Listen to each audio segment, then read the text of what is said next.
Hand-waving weirdo Tim Walz is worried sick. He's going to blow it at the debate tomorrow.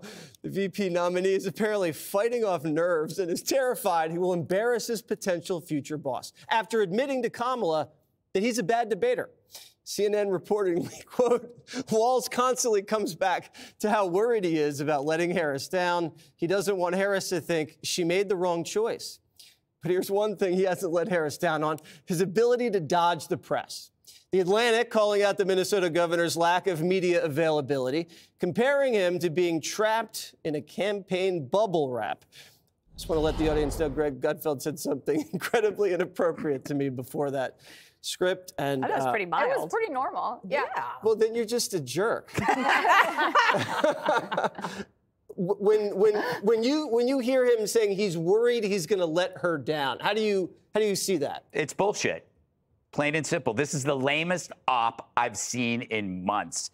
We're supposed to get, they expect us to get giddy and confident that this happy-go-lucky, rural, folksy dude is scared. No, he's not. He's a construct. He's purely manufactured. He's curated with all these comfortable traits. He's going to do great. He's a politician.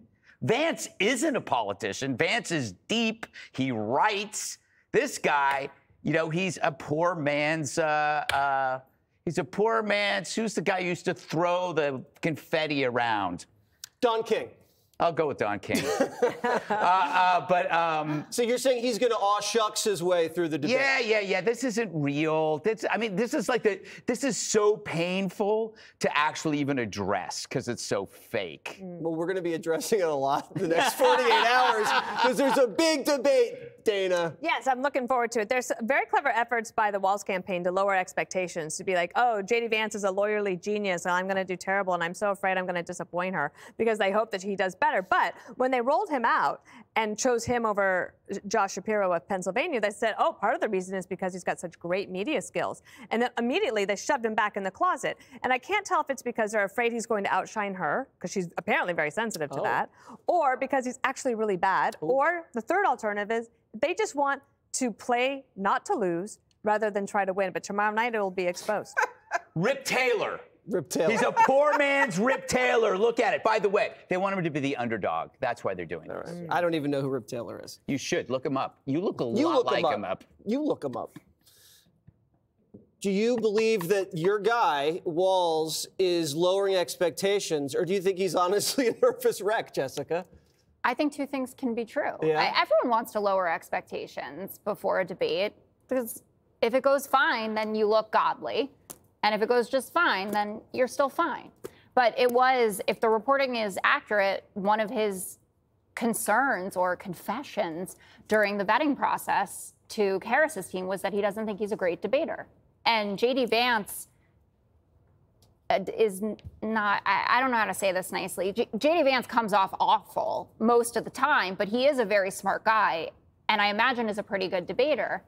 And if you read the transcript, as I was telling you in the break, someone far smarter than I am, hard to believe that exists, but it's true and I know them, said to me, you know, if you read the transcripts of whatever goes on at the VP debate, odds are that it's going to look like J.D. Vance won. And if Tim Walz does manage to quote unquote win, a lot of it will be emotive. It'll be how he says things, the kind of folksiness of whatever. But J.D. Vance is like an offensive encyclopedia.